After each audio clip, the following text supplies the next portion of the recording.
You're welcome at Medical Sciences Made Easy by Naphtali Muhumuza. And today we want to look at digestion, absorption, and utilization of proteins in the body. And this is part of clinical chemistry and physiology.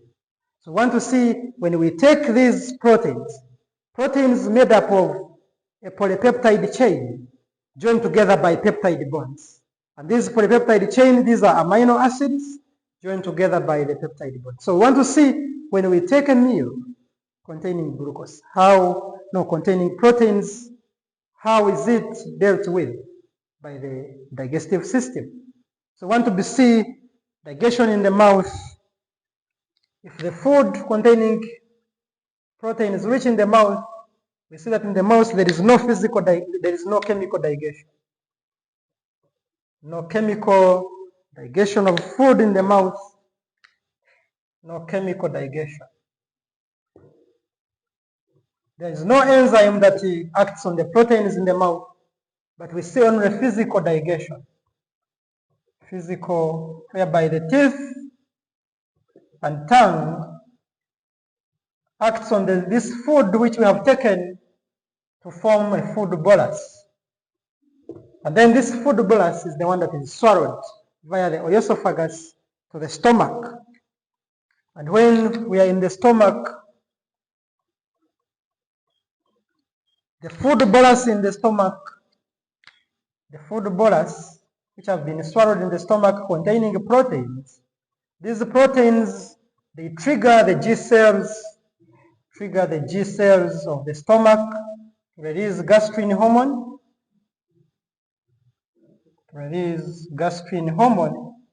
And this gastrin hormone stimulates two cells in the stomach walls. One of these cells is the parietal and the chief cell. We have the chief cell and the parietal cells, whereby the chief cell here majorly produces hydrochloric acid.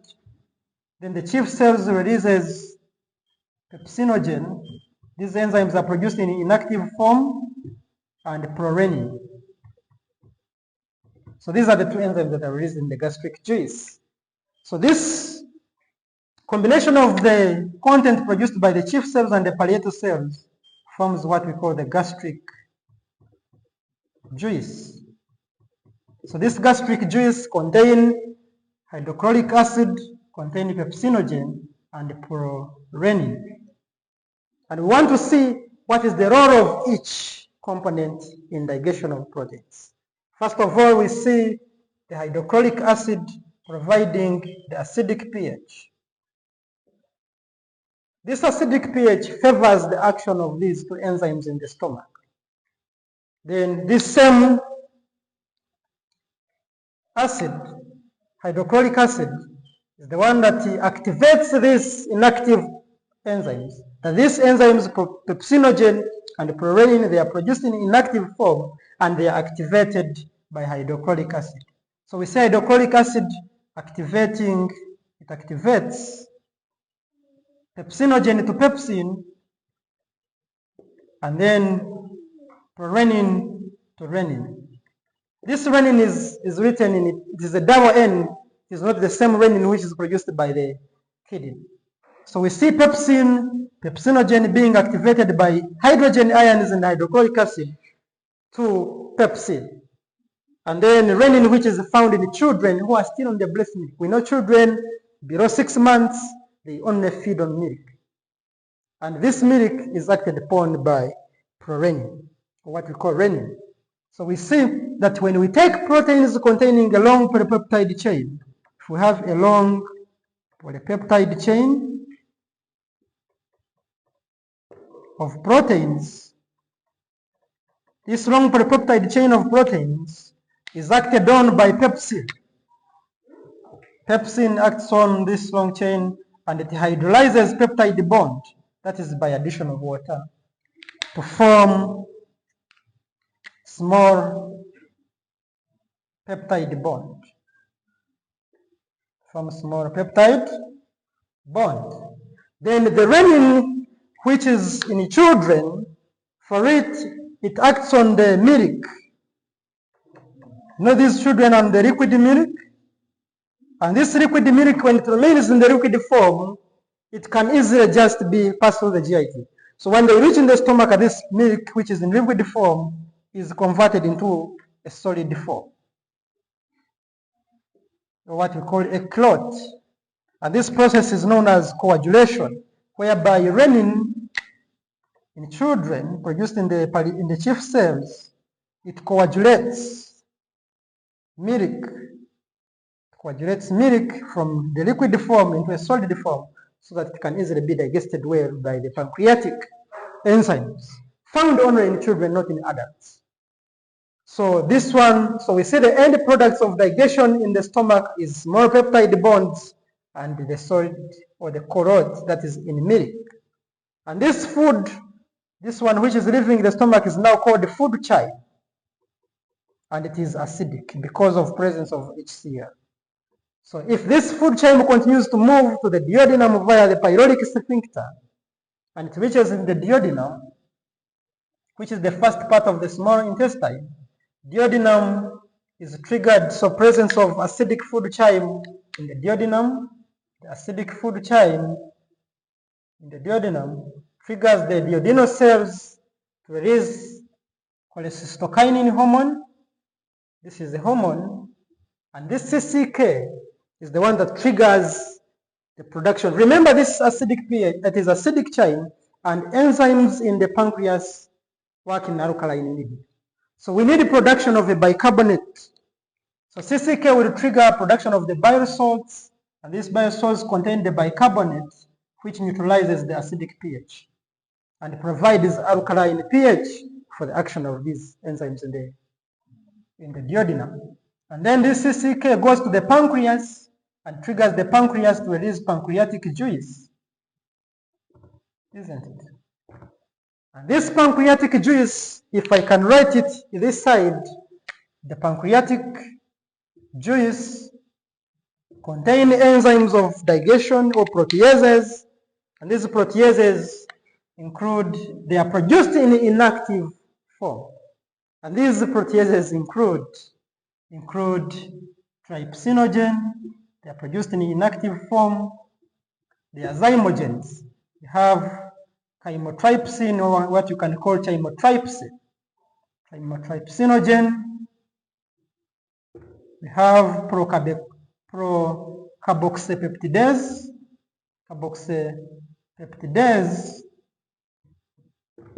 and we have proelastase. So these are the only proteases found in the pancreatic juice. So in the pancreatic juice, we contain all these four enzymes produced in inactive form. So they need to first be activated. And all these enzymes produced by the pancreatic juice, they are activated by enterokinase. That in the duodenum cells, there is production of enterokinase enzyme.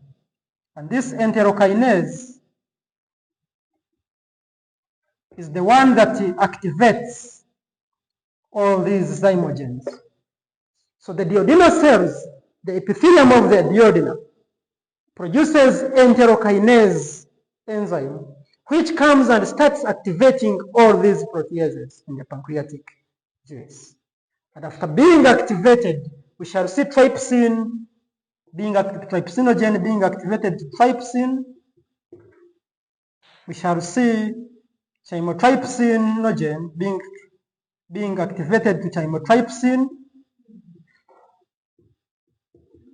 Then procarboxypeptidase is activated to carboxypeptidase. Then proelastase is activated to elastase. So these are now the active forms, all activated by enterokinase. And these proteases, their responsibility is to start where pepsin stopped.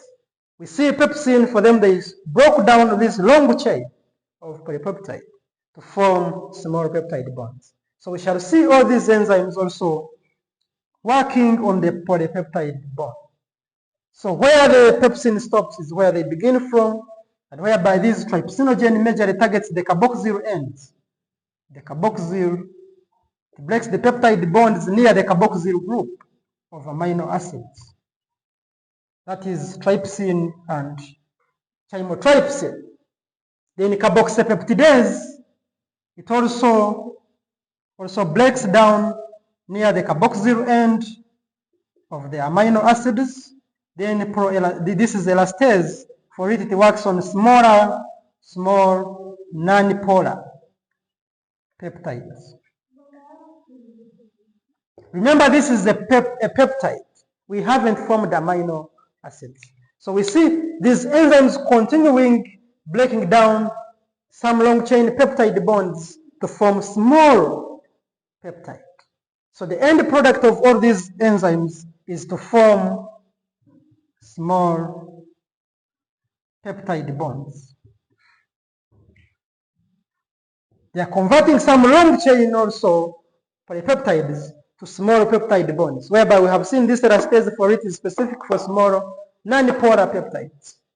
And they will tell you that this carboxypeptidase is good for carboxyl ends and aromatic peptide bonds. Those are aromatic amino acids. Then this one is working on the carboxyl end. But the major end result is forming small units of peptide bond.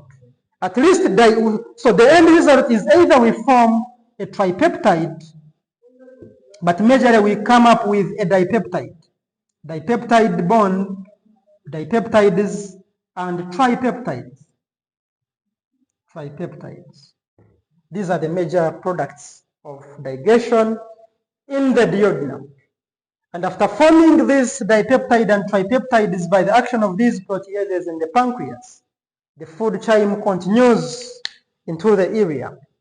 It goes from the duodenum, it goes into the ileum, which is the last part of the small intestine. And we are going to see the intestinal wall produces a juice known as succus entericus. And this succus entericus, you can also call it intestinal juice. And this intestinal juice also contains enzymes which finalizes the digestion of proteins. And these enzymes include, and for them they are produced in active form, and we find there aminopeptidase, aminopeptidase, and dipeptidase. Dipeptidase. Whereby this aminopeptidase, for instance, is going to catalyze the hydrolysis of, so it works on the amino ends. It is going to work on the amine. We know that an amino acid has the amine group and the carboxyl group. This is the R chain. So this aminopeptidase, for it breaks the peptide bond toward, if here there is another amino acid joining another amino acid, it targets the bond, the peptide bond at the amine group. And it breaks them down into amino acids. Then the dipeptidase, dipeptide, di means two. So this is the peptide bond with the two amino acids. So if this is amino acid number 1, amino acid number 2. So dipeptidase enzyme, for it cleaves the dipeptides. Peptide, a chain with only 2 amino acids joined together by 1 peptide. So it comes with a scissor by addition of water and it breaks the bond, joining 2, releasing 2 separate amino acids. And we know that the end product of protein is to form amino acids. So these amino acids, which are formed by the action of these 2 enzymes in the ileum, the final is amino acids, and the action is done by aminopeptidase, which cleaves to the amine end, and dipeptidase, which cleaves the dipeptides to release the free amino acids. And this one marks the end of digestion of proteins, whereby we saw there is digestion in the mouth, whereby there is no chemical but only physical by action of it to form food ballast. And we saw in the stomach this food containing proteins triggering gastrin hormone, and gastrin hormone triggering production of gastric juice containing hydrochloric acid, pepsinogen, and prorenin. And we saw the function of hydrochloric acid. We have seen the function of pepsin and the function of renin in children who are taking milk. And then we have seen the acidic food type in the duodenum, triggering production of cholecystokinin hormone, triggering production of bile from the gallbladder, which contain bicarbonates, which neutralizes the acidity and providing alkaline pH. Then also triggering production of pancreatic juice containing all these proteases, which are produced in inactive form, but they are activated by enterokinase produced by the duodenal walls. And then we have seen their action, and their major action is to break these, some long or intermediate peptide or polypeptide, to smaller, that is tripeptide and dipeptide, which can ease the work of the intestinal enzymes, that is aminopeptidase and dipeptidase, which have finally given us the amino acids. So that is the digestion of proteins. Now, after seeing how they are digested, we want now to look at how are they absorbed into the circulation. And as I always remind you, please make sure you watch this video until the end, and always remember to subscribe if you haven't subscribed, and share your comment and like the video so that we can keep growing. So the next step is to look at the absorption of proteins. How are they absorbed across the intestinal walls into the blood circulation? So we want to look at absorption.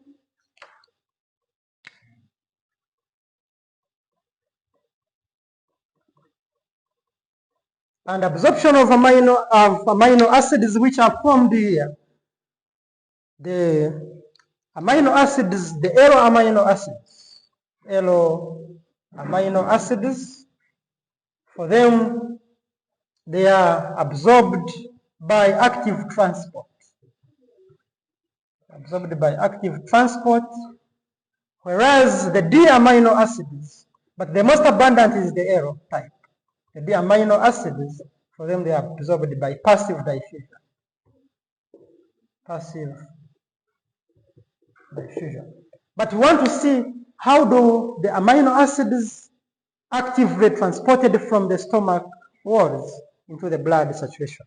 That if this is my intestinal lumen, and this is the epithelial lining of the stomach, we see that this is stomach, and this is the lumen part where we have our amino acids.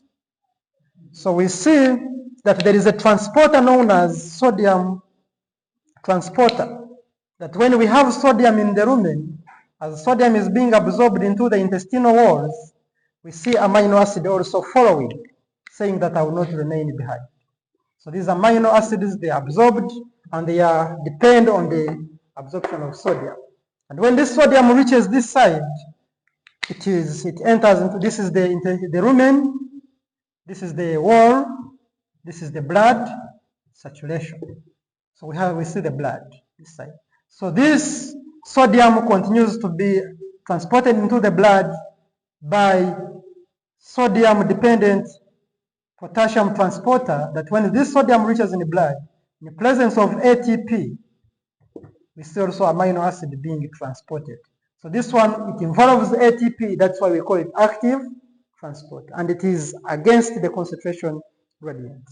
So we see these yellow amino acids being transported actively by sodium/potassium ATPase. It is sodium/potassium ATPase pump, which enables these amino acids to reach in the blood circulation. So we have now our amino acid, yellow amino acid, in the blood circulation.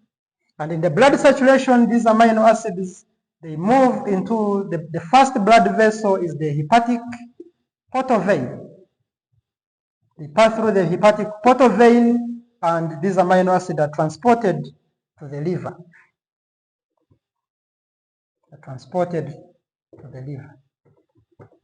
So after crossing by active transport in the presence of ATP, by sodium/potassium ATPase pump.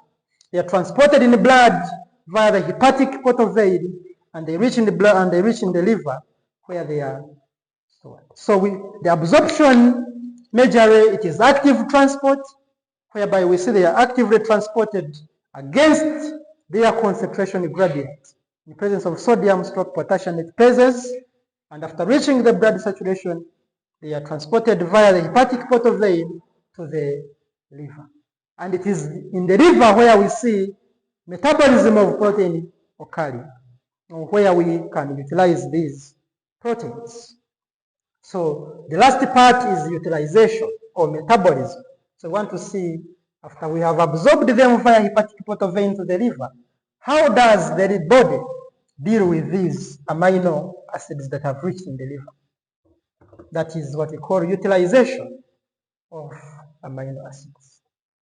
So these amino acids, some of them which are from the dietary amino acids.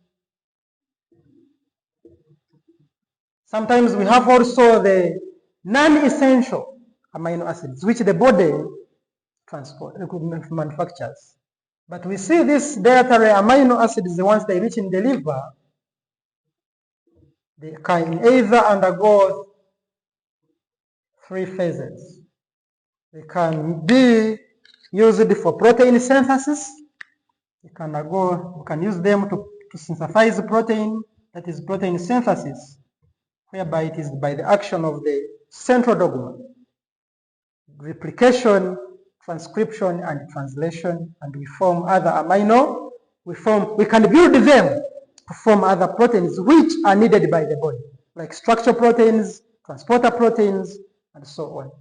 And other amino acids which are in the liver, they can be utilized they can be used for biosynthesis of non-protein nitrogen compounds. We call them non-protein nitrogen compounds. Non-protein nitrogen compounds, and these compounds include urea, that is by urea cycle. They include ammonia, they include creatinine, they include uric acid. All these are non-protein nitrogen compounds. We can also see them being used for synthesis of hormones. Those are protein hormones, protein or peptide hormones like thyroxine. We can use these amino acids to form T3 and T4. We can use them. There are many hormones which are protein parts, and they are biosynthesized using amino acid. Like thyroxine, we have this is T4, we have T3 also being synthesized. And also the catecholamines, the epinephrine, the norepinephrine, all these are synthesized from these proteins which have been eaten in the food once the body is required of them. And finally, these proteins can also undergo catabolism. Whereby they are broken down. For example, ketogenic amino acids. There are some part of which we call ketogenic and glucogenic amino acids. That ketogenic amino acids and ketogenic amino acids, these ones we can use them to synthesize ketone bodies. Then these ones we can also use them to synthesize the fatty acids. Then these ones we can also use them to get glucose by gluconeogenesis. Because these glucogenic amino acids can be used by gluconeogenesis process to form glucose. This one can be catabolic reaction or it can be anabolic. So the best word to put here is metabolism. Metabolism, which can be either catabolic or anabolic, forming using ketogenic and glucogenic. ketogenic giving ketone bodies and fatty acids, then glucogenic undergoing gluconeogenesis to produce glucose, which can provide energy for the body. Thank you so much for listening until the end, where we have looked at how proteins are digested, how they are absorbed, and how they are utilized in the body. Whereby underutilization, we have seen that these amino acids in the liver, they can be used for synthesizing other proteins. You can use them, these amino acids, to form non-protein nitrogen compounds, like this urea, which can be excreted. And we have seen they can also be used for synthesis of hormones in the body. Those are protein or peptide hormones. And lastly, they can undergo also metabolism to produce, like for example, the ketogenic and the glucogenic, whereby glucogenic give glucose and ketogenic give ketone bodies and fatty acids. Thank you so much. At Muhumuza Naphtali Medical Sciences, made easy. Always be there. We are at your service. Thank you so much.